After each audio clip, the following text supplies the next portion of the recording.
안녕하세요. 수정입니다. 여러분, 기적 방송국에 오신 걸 환영합니다.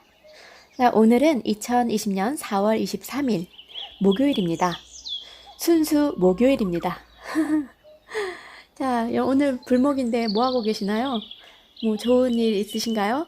네, 기적 방송국에 오시는 분들 다 기적을 하나씩 소식을 가지고 오시던데, 여러분들 한번 주변을 가까운 데서 둘러보세요. 아주 기적이 내가 모르는 사이에 벌어지고 있습니다. 눈을 잠깐 인식을 하고 어떤 기적이지? 그러고 이렇게 찾아보면은 바로 보일 거라 생각됩니다.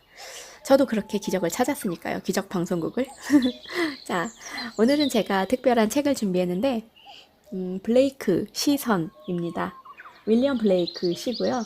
서강목 교수님께서 영문학과 교수님이신데 이분이 직접 번역을 하셨습니다. 지식을 만드는 지식에서 책을 보내주셨습니다. 감사합니다.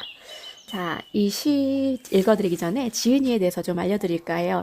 예전에 제가 순수의 전조 시가 되게 유명해서 이 책, 어느 책을 읽다가 정신세계사의 그때 홀로그램 우주였어요. 네, 홀로그램 우주를 읽고 있다가 그 안에서 윌리엄 블레이크 시를 발견을 했고 그 전에도 그 디바인 매트릭스, 그렉 브레이든의 디바인 매트릭스 다 우주책이거든요. 물리학자가 쓰는 우주책인데 굉장히 이분들 되게 낭만적이세요. 우주에 어느 작은 개체에서도 우주를 발견할 수 있다. 뭐 이런 얘기예요. 그래서 미생물이든 무생물이든 생물이든 다 연결되어 있다 하면서 이 윌리엄 블레이크 시를 두 분 다 추천을 해주셨기 때문에 제가 이렇게 순수의 전조를 읽고 그 다음에는 블레이크 시선이라는 책을 받았습니다. 오늘 받았어요.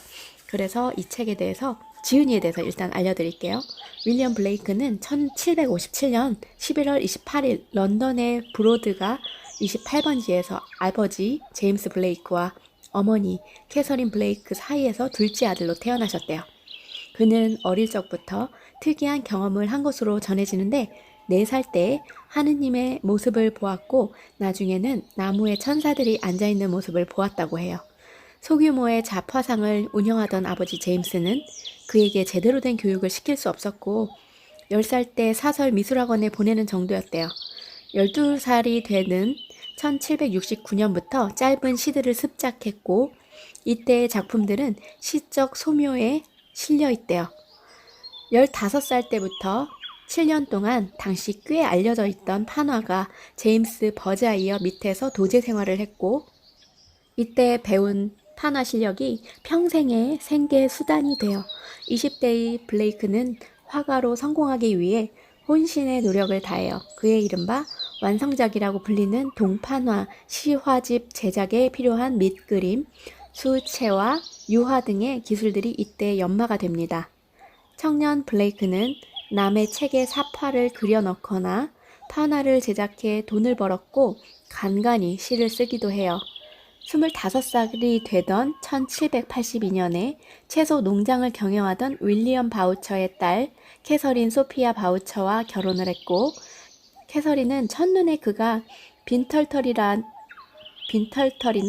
천재라는 사실을 알아보았고 곧 청혼을 받아들였다고 해요. 당시 캐서린은 문맹이었으나 블레이크가 글과 판화 기술을 가르쳐 평생 동안 함께 작업을 합니다.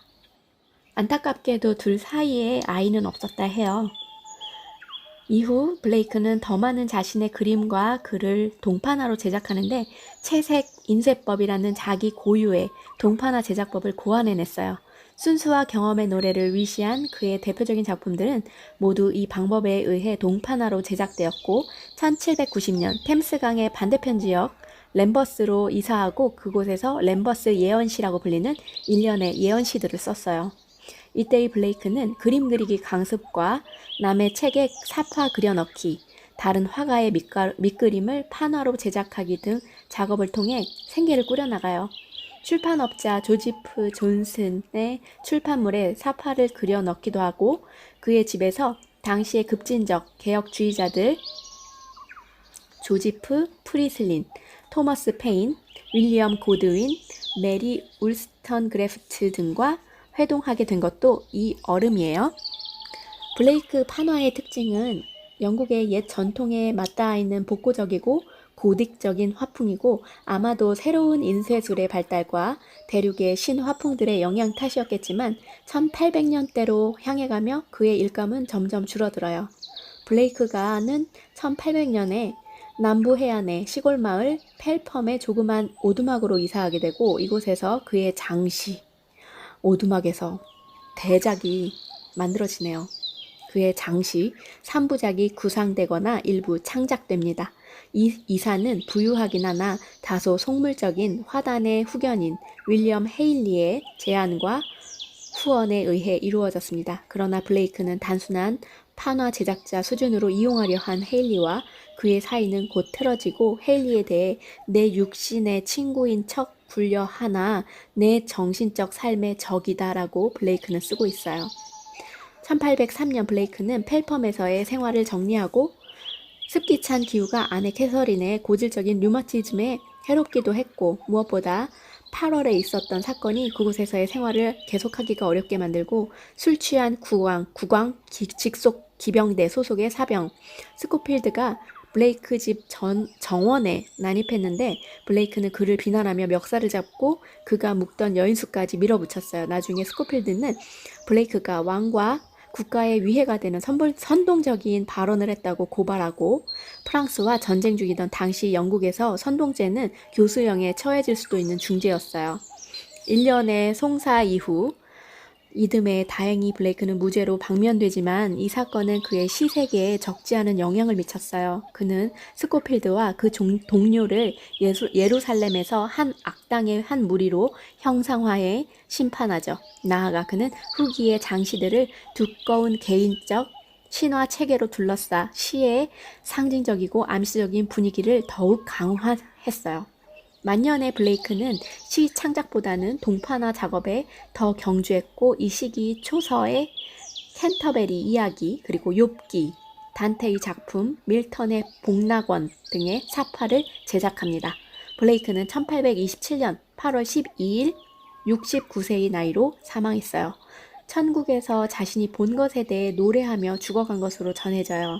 그가 죽을 얼음에는 화가로건, 시인이로건 그의 존재를 기억하는 사람들은 거의 없었어요. 그러나 19세기 중엽 스윈번을 위시한 라파엘 전파의 시인들이 그의 천재성을 인정하기 시작했고 20세기 초엽을 지나 그의 시세계가 지닌 독창성과 문학적 가치는 영국 낭만주의 문학의 대표적인 성취로 간주되게 되었습니다.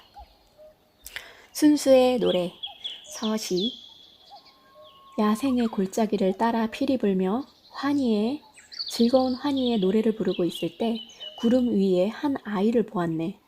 그는 웃으며 내게 말했네. 양에 관한 노래를 불어주세요. 그래서 흥겹고 명랑하게 피리 불었네. 피리 아저씨, 그 노래 다시 불어주세요. 그래서 다시 불었네. 그는 듣고서 울었네. 당신의 피리, 행복한 피리는 내려놓으시고 행복하고 흥겨운 노래를 불러주세요. 그래서 같은 곡을 노래 불렀네. 그는 듣고서 기쁨에 겨워 울었네. 피리 아저씨, 앉아서 글로 써주세요. 모두가 읽을 수 있도록 책에다가요. 그리고는 내 시야에서 그는 사라졌네. 나는 속이 빈 갈대를 꺾었지. 그리고 시골풍에 붓을 만들고 맑은 물감들여 내 행복한 노래들을 써내렸지. 모든 아이들이 듣고 기뻐하도록. 아름다우시네요. 이 천사들을 믿는다는 우리 윌리엄 블레이크는 정말 천재성이 참 위대하신 분이세요. 목동의 감미로운 운명은 얼마나 달콤한지 아침부터 저녁까지 그는 떠도네. 진종일 자기 양떼 뒤따르고 그의 입은 찬양으로 가득 찰 것이네. 그는 양들의 순수한 외침을 듣고 암양의 부드러운 응답 듣네. 목동이 조심할 때 양들 평화롭고 양들 목동이 근처에 있음을 잘도 하네. 자, 메아리 치는 들판. 태양은 솟아올라 하늘을 행복하게 한다. 경쾌한 종소리는 울려 봄을 환영한다. 종달새와 집박이, 덤불 속의 새들은 명랑한 종소리에 맞춰 더욱 크게 노래한다. 메아리치는 들판 위 우리가 한창 뛰노는 동안 백발의 노인 조는 웃음 속에 근심 있고 노인들과 함께 떡갈나무 아래 앉아 우리 놀이 보고 웃는다. 곧 그들은 말한다. 그래, 그것이 기쁨이야. 우리 모두 소년, 소녀였을 때 우리 어린 시절에도 메아리치는 들판에서 뛰놀았지. 어린 꼬마들이 지쳐 더 이상 명랑하지 못할 때 태양은 떨어지고 우리 놀이는 끝난다. 어머니의 무릎 아래 여럿 형제 자매들이 둥지 속의 새들처럼 쉴 준비되어 있다. 어두운 들판에는 더 이상 노는 아이 없다. 태양은 참 아름다워요. 다음, 양. 새끼 양아, 누가 널 만들었니?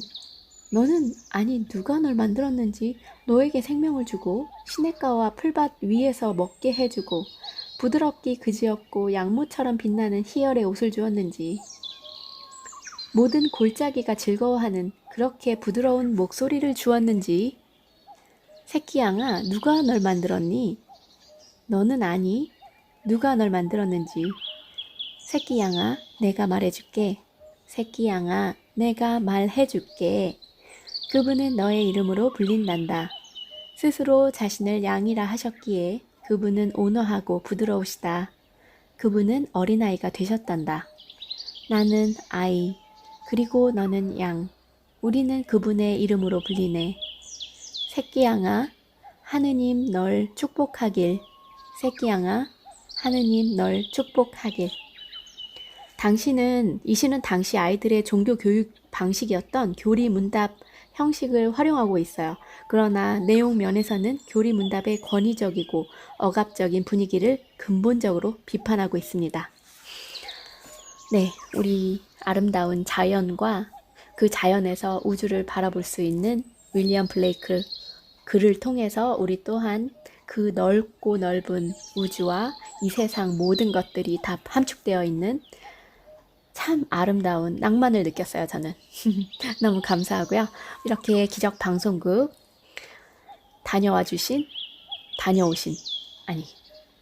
다녀가신 여러분들 너무너무 감사드립니다.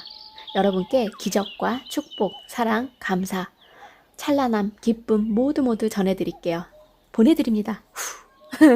감사합니다. 사랑합니다. 기적 방송국의 크리스탈이었습니다.